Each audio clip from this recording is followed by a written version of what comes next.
યાત્રાધામ દ્વારકામાં વધુ એક વખત આખલાનો આતંક જોવા મળ્યો છે। જગત મંદિર નજીક બે આખલા વચ્ચે યુદ્ધ સર્જાયું।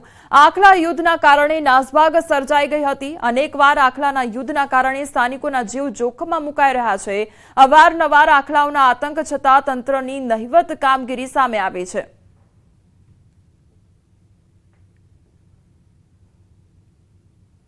સુરેન્દ્રનગરમાં પાણીની પારાયણ ઉઠી છે। જી હા, વઢવાણ મૂળચંદ રોડ પર આવેલી સોસાયટીઓમાં પાણીની તંગી ઊભી થઈ છે।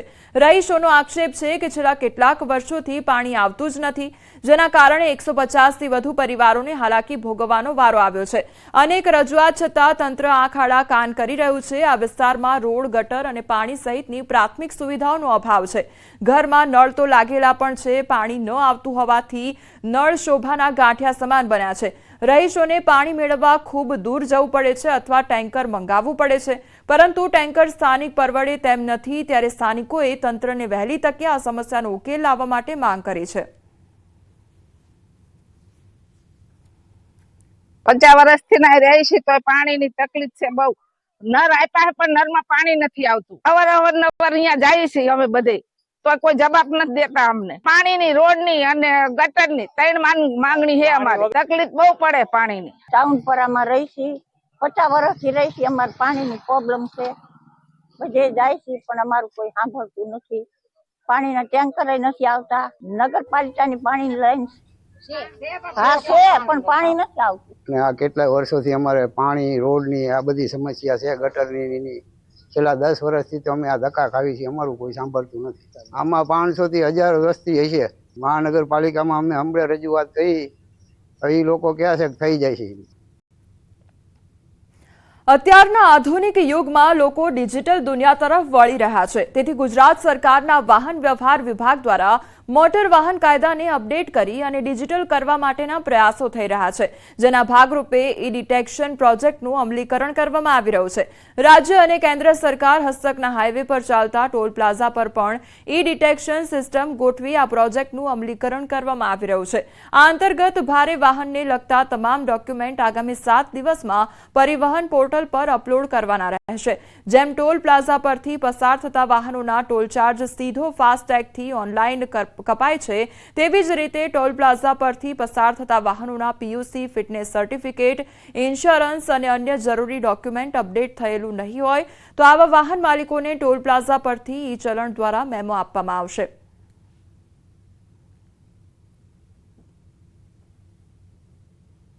ડ્રાઈવરોને તો ઘણી સુવિધા મળશે એનું કારણ છે કે એને ભૂલથી રહી ગયું હોય અને ચલાણ ભરાઈ જાય અને અમારી ગાડીનું કદાચ પીયુસી ન હોય અને એક્સિડન્ટ થાય તો એને જે ઇન્સ્યોરન્સ નથી મળતા એની કદાચ આમાં જોગવાઈ આવી જશે તો એ ફાયદો થશે।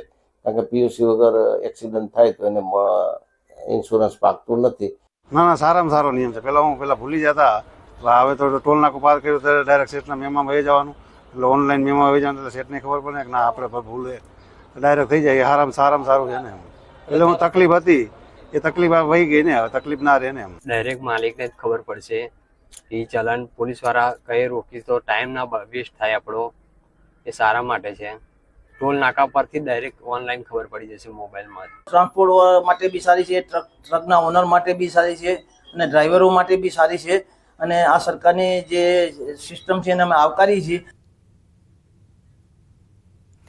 વડોદરા ડભોઈ એસટી ડેપો બહાર જાહેરમાં છૂટા હાથની મારામારી થઈ છે। બે ઇકો ચાલકો વચ્ચે ઘર્ષણ સર્જાયું। પેસેન્જર ભરવાની લાઈનમાં ઇકો ચાલકો અડીંગો જમાવીને બેસતા હોય છે। ડેપો પોલીસ ચોકીથી 10 કદમ દૂર ઇકો ચાલકો વચ્ચે બબાલ થઈ અને જાહેરમાં મારામારીના વીડિયો સામે આવ્યા છે। ડભોઈ પોલીસ તંત્રની મહેરબાનીથી ઇકો ચાલકો બેફામ બન્યા છે, તો નાગરિકોની ફરિયાદ બાદ બંને ઇકો ચાલકની અટકાયત કરવામાં આવી છે।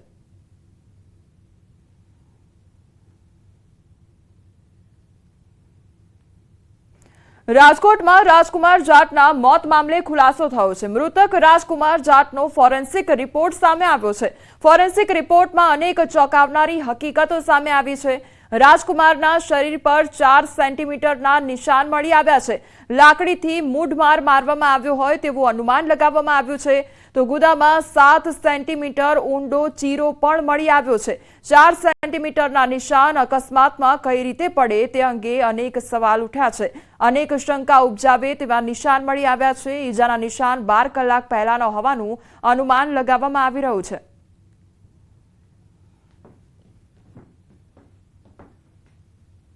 સમાચારોમાં આગળ વધીએ તે પહેલા રોકાઈશું એક બ્રેક માટે.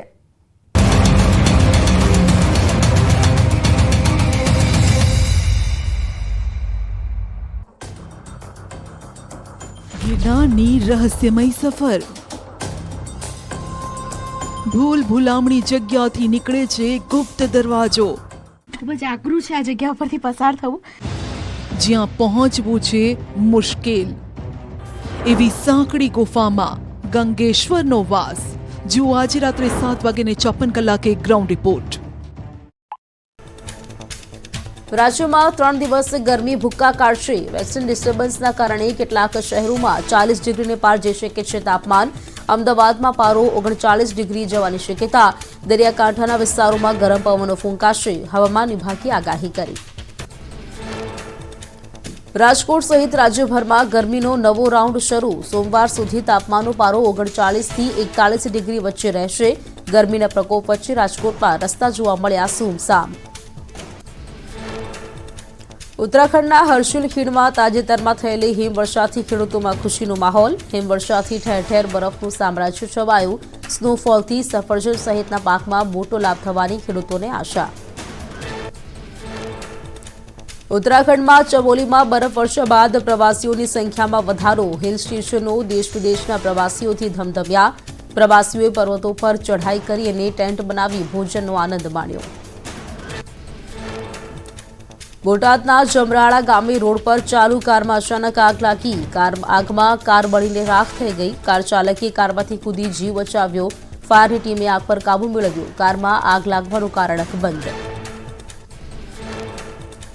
નવસારીના ચીખલીમાં 2 કાર સામસામે.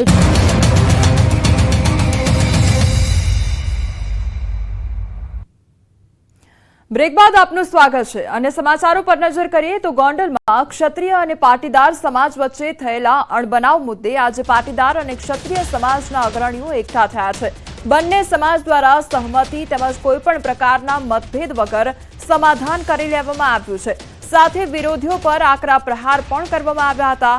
ગોંડલને લઈ વિવાદ વચ્ચે મોટા સમાચાર સામે આવ્યા છે. ક્ષત્રિય અને પાટીદાર આગેવાનોનો હોંકાર સામે આવ્યો છે. છેલ્લા કેટલાક દિવસથી આવી રહેલા નિવેદનો પર પ્રહાર કરવામાં આવ્યા છે. જયરાજસિંહ, ગણેશ ગોંડલ, અલ્પેશ ઢોલરિયાના જે પ્રહાર કરવામાં આવ્યા હતા. પાટીદાર, ક્ષત્રિય સહિત બધા સમાજ એકજૂથ હોવાનો સંદેશ આપવામાં આવ્યો છે. ગોંડલને બદનામ કરવાના પ્રયાસ થઈ રહ્યા છે તેવું કહેવામાં આવ્યું છે. ગોંડલને મિર્ઝાપુર ગણાવનારા ટપોરીઓ છે તેવી વાત પણ